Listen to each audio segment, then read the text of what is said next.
Hello, everybody. This is Mike, and welcome to another episode of Becoming a Pro.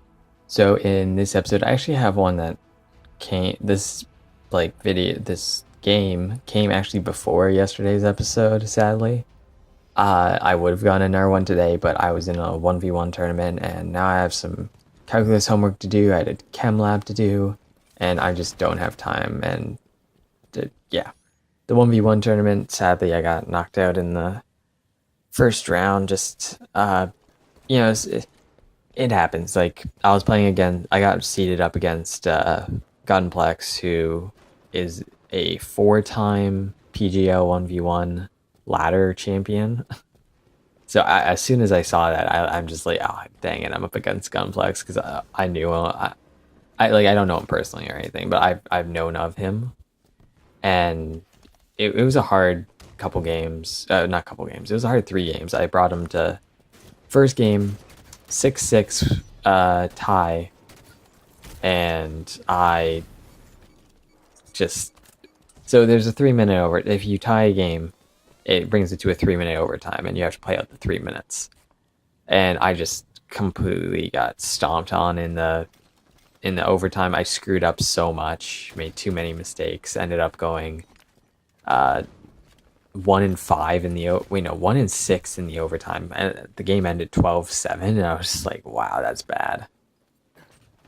Second game, I do a little bit better. I thought I was gonna lose off the start because I kept being down a kill, but I ended up coming back, winning it 8-7, mainly just off of stopping him from getting not overshield, stopping him from getting camo, because second match was on Truth. First match was on Empire, so that has main focus for Empire in a 1v1 is overshield every 2 minutes bottom mid, or in pit, whatever you want to call it. And then also you gotta focus on the shotgun, which I don't know what the timing is on, to be honest. I just picked it up. I think it's like 30 seconds after it's been dropped or something like that, maybe 15 after it's like, drop and despawn. So you have to focus on that. You have to focus on the plasma caster's not really a big deal.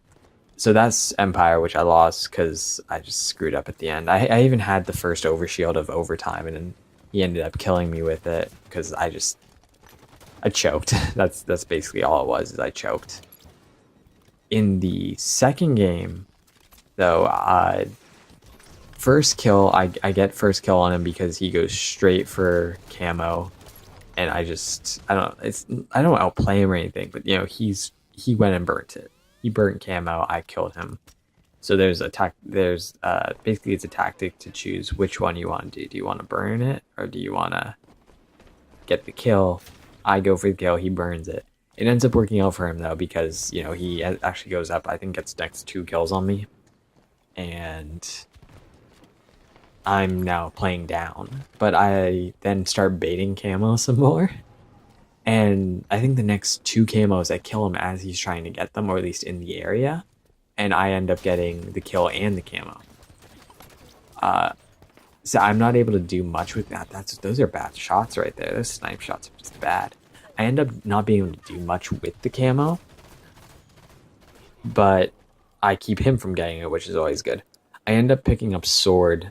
I think the score at that point was about 5-6, and I'm sort of just hoping he'll come up to pink 2, if you guys know what that is on Truth. So I'm just sort of hoping he'll come up to pink 2. I don't know if he will, but I have sword up there, and I feel like he will. So I'm sort of waiting, hoping he'll come up. He does. I sword him, get the kill. And then I still have sword. And I think at this point it's... Actually, yeah, at that point it is... Let me see, 8-7 was the final score. So it was 6-7 at that point, actually, because I end up bringing sword back into my base, and I end up, or maybe I forgot whose base it was. It was one of our bases, and I'm hanging out in, I think, in window. I don't think I'm in sneaky. I think I'm in window, because I forgot which base it was, but I believe I'm in window, and I'm waiting for him to come in because I know he's going to. And he comes in, I trade him with sword and sticky. He sticks me, I sword him. And now it's 8-7, 30 seconds left. I'm a little bit tense about this because, I'm playing Gunplex. This is like, he hadn't played a 1v1 yet in Halo 5 yet, so credit to him. He was kicking me when I had played a few practice mat 1v1s and I knew a few things. Not too much. They were practice against some of my less competitive friends, or even if they were competitive, they weren't 1v1 heavy like I am. I love 1v1s. I used to learn spawn killing back on Sanctuary and Halo Reach, and that's sort of where I started. And anybody who wasn't very good, I could spawn kill the heck out of. If you're good, though, you're going to get out of that spawn trap, and you're probably going to spawn trap me. Anyways, so I'm, running around with 30 seconds left, trying to make sure I don't die. We end up meeting up with about 5 seconds left. He's coming across top mid. I'm going up to P2 thinking that he was going to be running through red base. He did a smart thing going across top mid. I have to admit that. I have to think about that in the future. That if I want to chase after somebody, don't try and stick to the corners. Just go for it. So he runs across top mid. I'm going up P2. He sees me. I drop down to P1. He's nading me. There's about 5 seconds left. He's charging me. I pull a assault rifle. He's using a pistol. And time ends. I get the kill on him as time ends. So it's still 8-7. But, he doesn't have this thought of oh, if the game was 1 second longer, I could have won that. There is none of that. I won fair and square. Or, well, not really fair and square. I sort of was a little campy. That was a nice shot right there with the lag. Wow. So, going to game 3. It's on Fathom.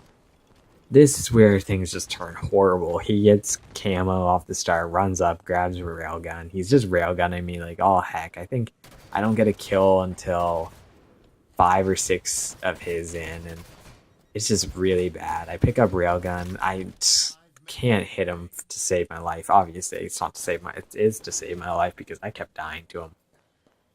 He gets, I think it's 9-2, and then there's 3 minutes left, and I'm just sort of running around trying like a chicken with its head cut off. Keep getting killed by the railgun.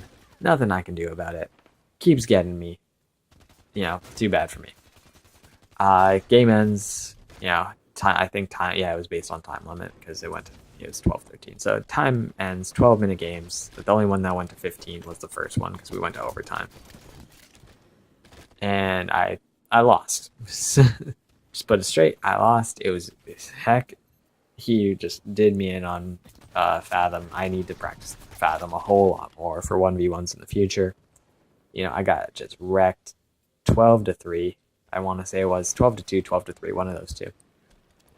Either way, it was just a dismantling of me in that final game after what I had been doing, being able to keep up with them. And in the end, the real difference was me not being able to hold on to my lead. I had a slight lead in Empire, and if I held on to that to the end and not had to go into overtime, that's the real difference. If I would have held on to it, I would have won and been into round 2 and knocked out one of the best 1v1ers in Halo, to be quite frank. Once he actually practices and he's up to par, I would never have even a chance against him with the kind of play I do. He would absolutely decimate me. But yeah, that was my night today, guys. This was a free-for-all, which technically should have been episode 2, but it's episode 3 now. I'd like to thank you guys for watching, and remember, if you like this video, to hit that like button, subscribe to the channel, and I'll catch you guys next time. See ya.